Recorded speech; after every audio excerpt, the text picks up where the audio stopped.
Something very strange is happening in Washington, D.C. It's worrying lots of people. For the first time in U.S. history, 3 military services are operating without a Senate-confirmed chief in charge. But that is not the strangest part. The strangest part is the reason why. Republicans are wielding the power the people gave them. Senator Tommy Tuberville is single-handedly holding up more than 300 of Joe Biden's senior officer nominations, including the 3 Joint Chiefs. The liberal journalists are wringing their hands and clutching their pearls. They're accusing Senator Tuberville of weakening our military. But the liberals at the Pentagon could end the standoff tomorrow, because the liberals at the Pentagon are the ones who started it last October by ramming through a new policy that pays military service members to travel out of state to kill their babies through abortion. That policy was never passed into law by Congress. The people never voted for it. It's obviously not a right guaranteed by the Constitution. The whole reason the liberals at the Pentagon passed this policy was because they were angry over the Supreme Court's decision in the Dobbs case, which overruled Roe v. Wade and struck down the fictional constitutional right to abortion. The whole point of the military is to protect Americans, not to pay soldiers to kill the most vulnerable Americans. There is no popular call for this policy. That's why the DOD had to ram it through the bureaucracy. And the policy in no way improves the military's readiness or ability to fight our foes. But this policy does matter to liberals. Abortion matters a lot to liberals. If you ever doubted that, look no further than this fight in which our nation's top military leaders would rather keep 3 branches of service without a leader than agree to tone back the baby killing just a little bit. There are a few people in Washington, D.C. who are endangering national security right now. And none of those people is Tommy Tuberville. I'm Michael Knowles. This is The Michael Knowles Show.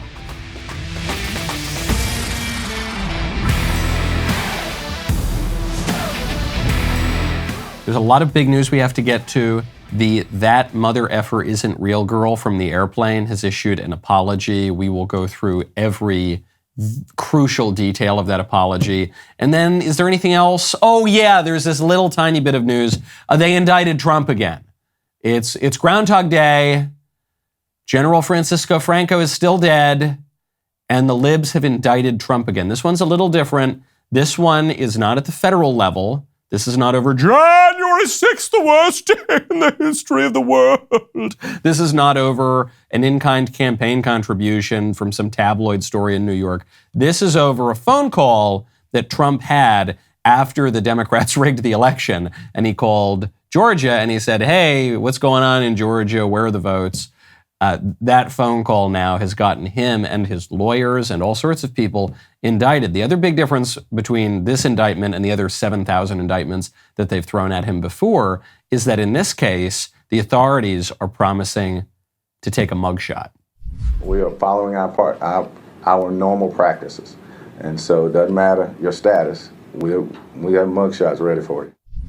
Look at that little smirk. That little smirk on the Gestapo there at the end. It doesn't matter. We're going to take a mugshot this time. Yeah, we're going to get you, Trump. Now, of course, Trump is going to be thrilled by this. He should be. If the liberals are going to upend the American political order, if they're going to upend centuries of tradition, and if they're going to now criminalize politics, which is effectively what they're doing, then go big or go home. Then I don't want them to be able to weasel out of it and pretend they didn't. No. If you're going to arrest the leader of the opposition and a former president of the United States, then take that mugshot and make him a political martyr, which is what they're going to do. Hard to see how Trump totally gets out of this now. The reason being that even if Trump becomes president, I guess he could pardon himself. But he could only pardon himself at the federal level, right? I think. I don't think he could pardon himself if he's convicted on state charges. We're in completely uncharted territory here, so we're kind of making things up a little bit as we go along. Now that the Democrats have decided that we're going to descend into a tin pot dictatorship, a banana republic. But it's hard to see, now that the Democrats have brought Donald Trump on, at my last count, 7 billion charges, it's hard to see how they don't get him on at least one, especially in these hostile places. You can see, you look into the eyes of these liberals. I don't mean to be too hard on that cop there, because he's obviously just following political orders. And the politicians are very clear. The Democrats have decided they're going to throw Trump in prison for the rest of his life. You look into their eyes, you can just see fire burning there. Because the eyes are the window to the soul. And the windows are the windows to your house, which when you want to replace them, you've got to check out Renewal by Andersen. Right now, text Knowles to 200-300. For most homeowners, window replacement is not something they've done before. For many, it's not something that they want to do. Rather, it's something that they have to do. If you've put off replacing the windows in your home because it's too expensive, I've got great news. You can now get a free in-home window consultation and a free price quote from Renewal by Andersen. Renewal by Andersen's signature service is committed to giving you the best customer experience possible through the perfect combination of the best people in the industry, a superior process, and an exclusive product. Right now, Renewal by Andersen is offering a free in-home or virtual consultation on top quality, affordable windows or patio doors for $0 down, 0 payments, and 0 interest for a year. Text Knowles, KNWLES, to 200-300 for your free consultation to save $375 off every window and $750 off every door. These savings will not last long, so be sure to check it out by texting Knowles, KNWLES, to 200-300. That's Knowles to 200-300. Texting and privacy policy and terms and conditions posted at textplan.us. Texting enrolls for recurring automated text marketing messages. Message and data rates may apply. Reply stop to opt out. Go to windowappointmentnow.com for full offer details. This is not a bright moment for Western political leadership. This is not just in the United States, really for any Western-aligned country, and especially in military leadership. You've got these liberals at the Pentagon basically shutting down the top command in order to ram through a radical infanticide policy. And then in the American colony, in the imperial war we're fighting overseas in Ukraine, you see, well, I'm going to let you see it. I'm not allowed to do this segment on YouTube, so if you want this segment, you've got to come to DailyWire Plus or to the RSS feed or to Twitter at MKnowlesShow. I'm just gonna introduce it this way. The Ukraine spokesman, who is not exactly how that spokesman would appear, and that spokesman is exactly as you would expect if Hollywood were writing this as a movie. And this spokesman has a message for Vladimir Putin.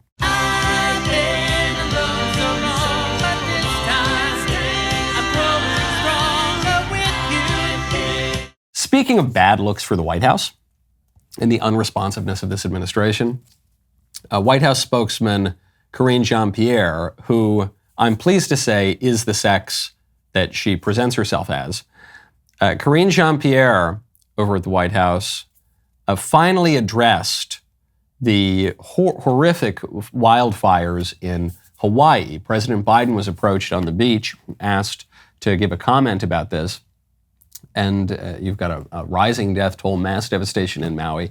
Biden says, no comment. No, I'm too busy. I'm too busy thinking about Ukraine, or I'm too busy thinking about the blood dripping from Dracula's mouth in Moscow or whatever. So no, I'm not going to care about my own American citizens. Finally, Karine Jean-Pierre addresses it. She just gets some details wrong.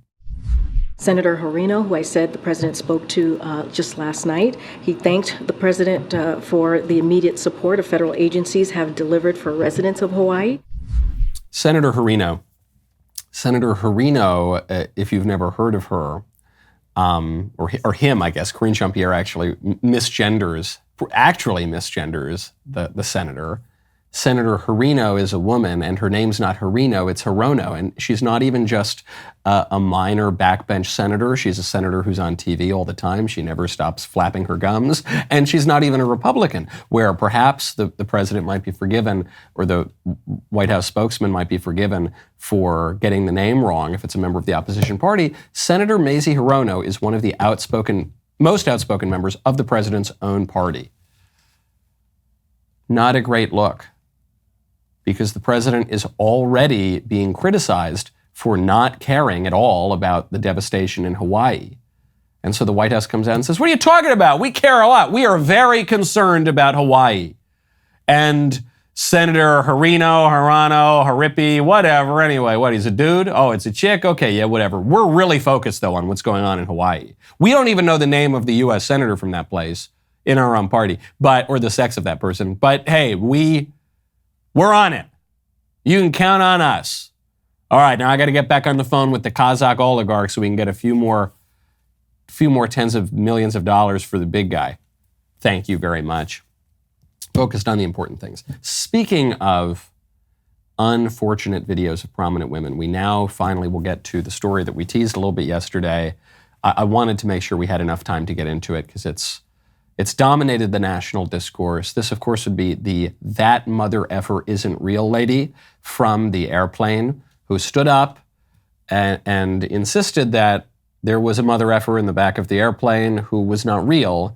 And she said that the rest of the passengers were free to stay on the airplane and die with the unreal person, but she was going to leave the airplane. Then she disappeared, which I felt was good for her and would have been much better for her had she remained anonymous. But the internet figured out who she was somehow, and now this woman is issuing an apology. Hi everyone, it's me, Tiffany Gomas, probably better known as the Crazy Plane Lady, which is completely warranted. As you know, I have been unwilling to speak on the viral video, but Can we just pause right here? This woman looks nothing like the woman from the video. She looks nothing like her. She has a different hair color. Sure, even her face looks different. I'm not saying it's a different person or Invasion of the Body Snatchers or something, but I'm saying it because had this woman just gone about her daily life, no one would have recognized her. I don't know, she darkened her hair a little bit. I'm sure she went through a tough time after that video went viral, but she's deciding for some reason to make a big public spectacle of herself. Again, this time I think probably more ill-advisedly than the first time. Feel that it's time. First and foremost, I want to take full accountability for my actions. They were completely unacceptable. Distressed or not, I should have been in control of my emotions, and that was not the case. My use of profanity was completely unnecessary, and I want to apologize to everyone on that plane, especially those that had children aboard. Can't imagine going through that and trying to explain to your kid what in the world just happened. So she goes on and on. This apology goes on for something like 2 minutes. And I guess it's nice that she is apologizing for using naughty language around the kids, even in our culture where kids hear this all the time. That's the appropriate thing to do. But beyond that, why apologize? What happened? Did she have a psychotic episode? Well, then she has no reason to apologize. She wasn't in control of herself, and I don't think through vice or something like that. She just went a little bit nuts for a moment. Is it because she was on some kind of substance or something? I don't know. She doesn't mention that here. Was it because... Why apologize? This is a phenomenon that has taken over the West in our social media age. Jeremy has called out this weird phenomenon for a long time. Jeremy has called for the end of public apologies by private persons. Public figures, politicians, heads of corporations, maybe they can make public apologies. Why? This woman's not a public figure. If she wants to apologize, she can apologize to the airline. She can write a note to them or something, have the airline forward it out to the passengers on the plane. But what? She doesn't owe me an apology. She doesn't owe you an apology.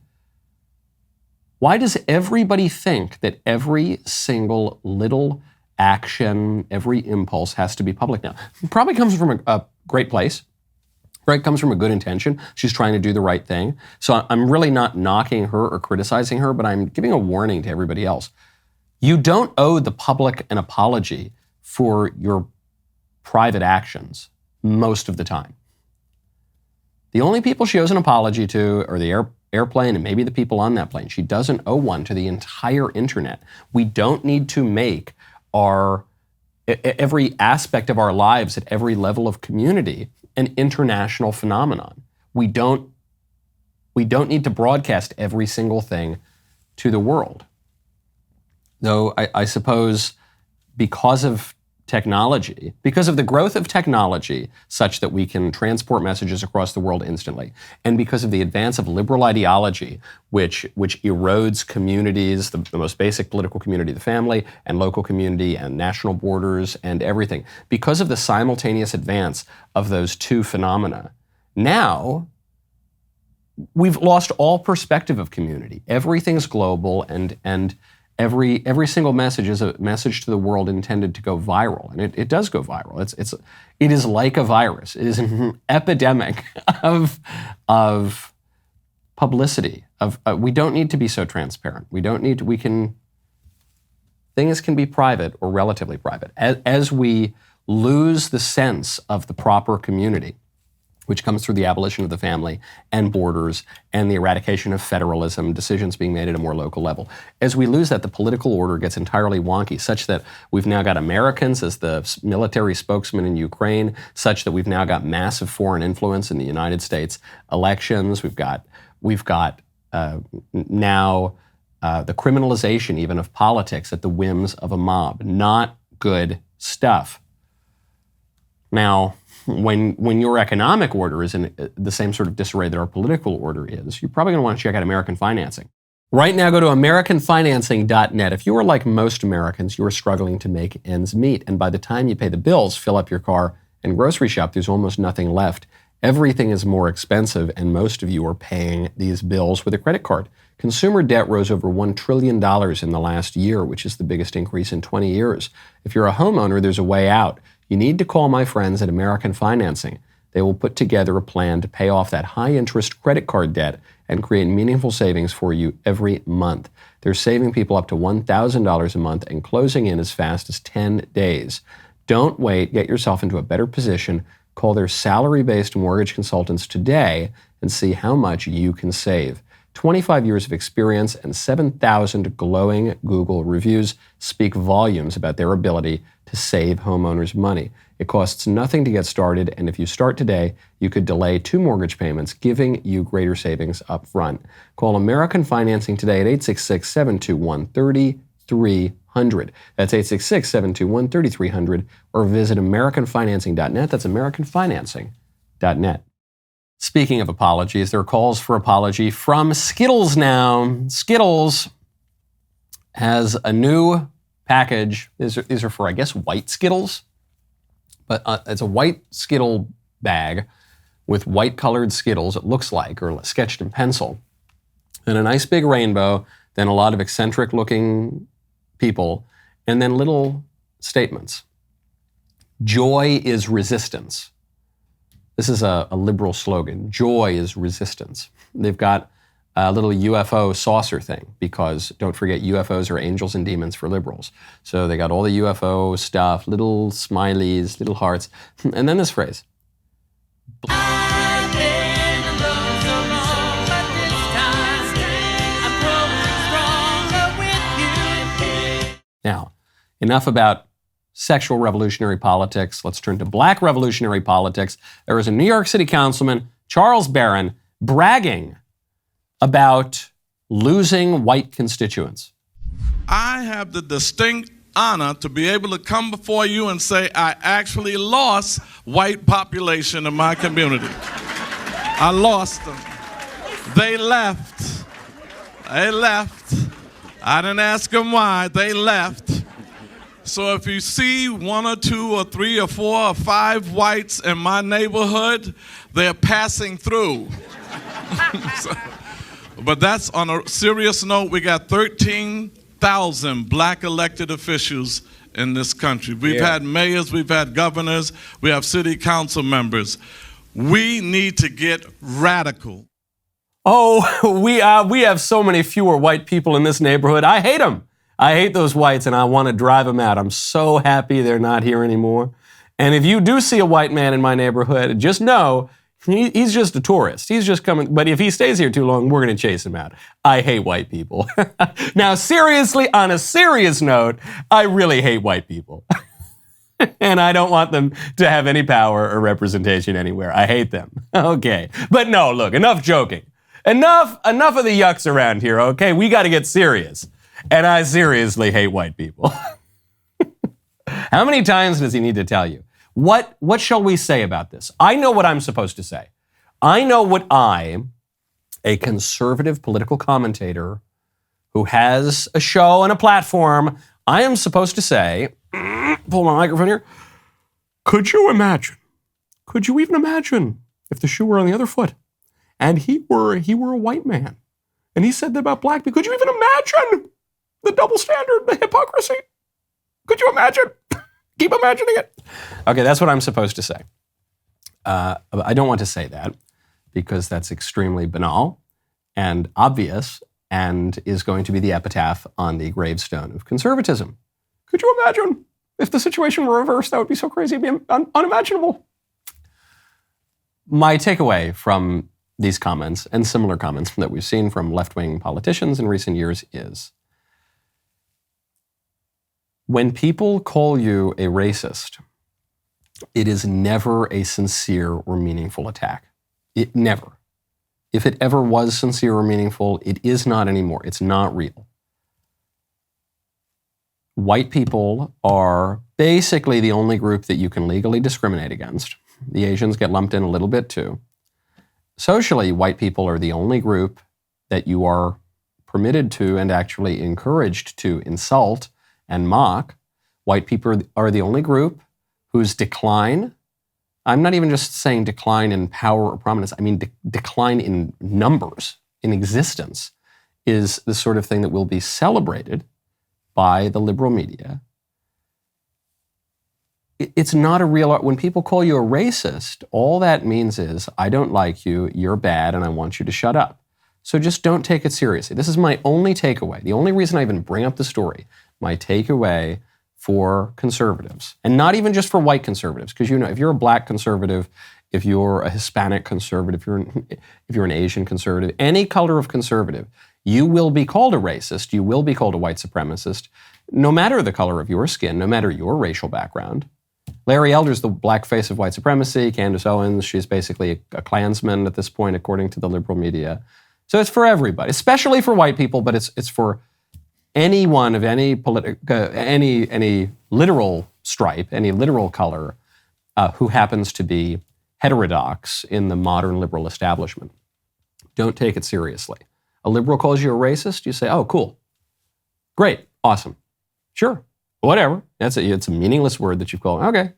No, but you're an alt-right, white supremacist, racist, super Nazi. Cool. Oh, cool, man. That's awesome. Wow, great. Can I get like a patch to put on my jacket? Like a Letterman's patch or says that. Can I put that in my Twitter bio?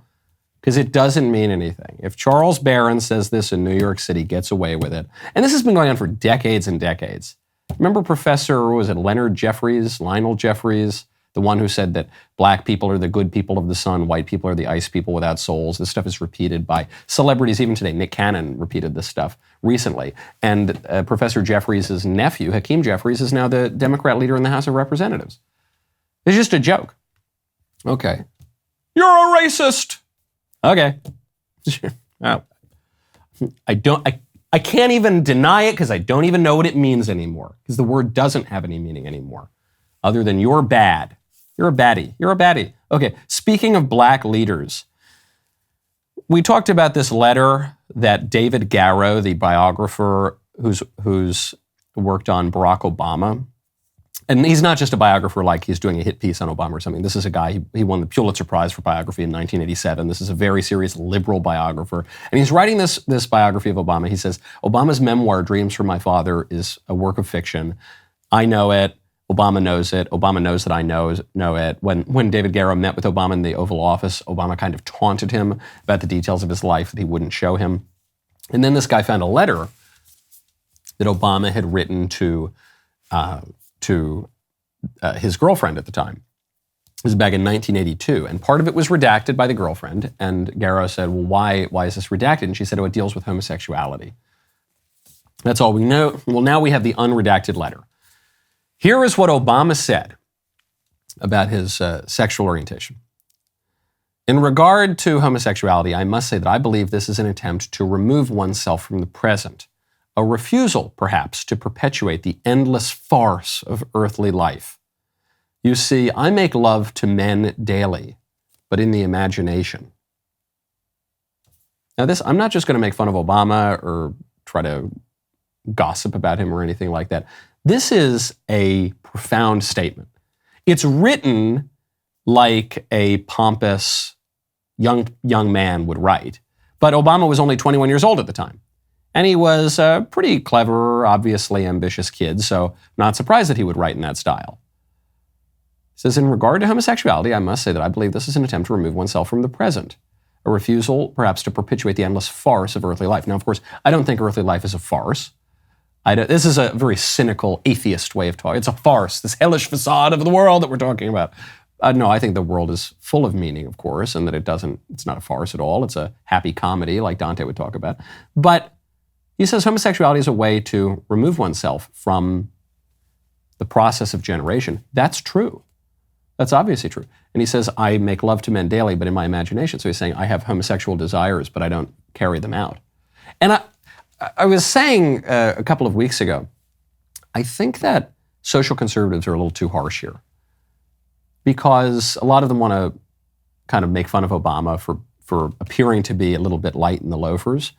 But what he's saying is, I have homosexual desires and I'm suppressing them. And I think, well, what's he supposed to do? Isn't that good? Isn't that what the social conservatives want? Social conservatives who don't have this problem that Obama has, it's very easy for us to say, well, haha, he's fantasizing about men. But imagine if you were like him and you had these homosexual desires. Today, you would just be told, well, you got to carry that out. But Obama's saying, no, I do want to be, even if it seems like a silly farce, I do want to participate in the process of creating life. I do want a wife. I do want a family. He probably obviously had political ambitions. I do want to pursue my political ambitions. And so I'm going to subordinate my sexual desires to that. Shouldn't we as social conservatives have a little bit of grace for people like Obama who maybe have, slightly eccentric sexual desires, and say, oh, well, he's doing basically the thing that he wants to do. Now, the letter gets even crazier, because Barack Obama doesn't just say that he's got these homosexual desires. He suggests that he's a little bit... How's that for a tease? When Dr. Jordan B. Peterson made the decision to join DailyWire Plus, it was a major win for those who champion free speech and intellectual debate. With 1 year of unparalleled output, his contributions have set new standards and remained unmatched by any other platform. DailyWire Plus now has a vast array of exclusive Jordan Peterson content, offering hundreds of hours of captivating content you won't find anywhere else. Jordan has created thought-provoking works that reshape your perspective on life, includes vision and destiny, marriage, and dragons, monsters, and men. Additionally, you can immerse yourself in discussions that nurture your spiritual side, like Logos and Literacy and Jordan's groundbreaking series on the Book of Exodus. I have not even mentioned his Beyond Order lecture series or his extensive archive of lectures and podcasts. Plus, there's even more new exclusive content on the horizon. This is only the beginning. By becoming a DailyWire Plus member, you will embark on an unforgettable experience that will fuel your thirst for knowledge and inspire personal growth like never before. Go to dailywire.com/subscribe to become a member today. My favorite comment yesterday is from Jonathan Perez, 2H23, who says it's not enough that Michael is such a tease. Now he's teasing his teases. I can't even right now. Wow, how providential that comment came up just after I mentioned a little tease. Here's what Obama said about his gender identity. My mind is androgynous to a great extent, and I hope to make it more so until I can think in terms of people, not women as opposed to men. But in returning to the body, I see that I have been made a man, and physically in life, I choose to accept that contingency. I love that expression. I give Obama a lot of credit. I have greater respect for Obama's intellect and willpower, actually, after reading that than I did before. And I know all the other conservatives are going to make fun of him and call him a fanook or whatever, but this is really, this was commonplace thinking 20 years ago, 30 years ago. Now it's pretty rare. He says, my mind is androgynous and to blah, blah, blah. Okay, he's a 21-year-old pompous kid, and he's a liberal. So he's saying, oh, I'm so expansive. Nothing, no definition can contain me, man. I'm a woman in the morning, a man in the afternoon. I don't want to think in terms of these small categories, man. I'm so much bigger than that, Okay, so he's just talking like every pompous college junior you've ever met who is a liberal with notions of grandeur. But then, what do you say? He goes, but in returning to the body, my mind feels androgynous. Mind, meaning not a physical thing, but a metaphysical thing, right? The mind is not the brain. The mind is closer to the soul, is what we would say. So he says, my soul feels male and female. But in returning to the body, I see I've been made a man, and physically in life, I choose to accept that contingency. This is very based. This is downright Thomistic. He's saying, my soul is not gendered. Thomas Aquinas would say the soul is not gendered. But the body is sexed. Sex derives from the body and applies to the whole individual, the whole person, because we're body and soul inextricably linked on earth. And he says, so I see that I'm a man, and I choose to accept that contingency, which is very based, because not only is he saying, I will not be, he's also saying, I won't act on my homosexual desires because I am a man, and being a man implies not merely accepting the biological facts of our body, but also accepting the telos of our body, the purpose of our body, what our body is for. This is far right-wing, social conservative, traditional Catholic teaching right here, coming out of Barack Obama. What does that tell you? Does it tell you that Barack Obama is a secret conservative? It doesn't. What it tells you is just how radically to the left the culture has gone in the last 40 years. This was written in 1982, and everybody, even the liberals, understood, oh yeah, I've got a body.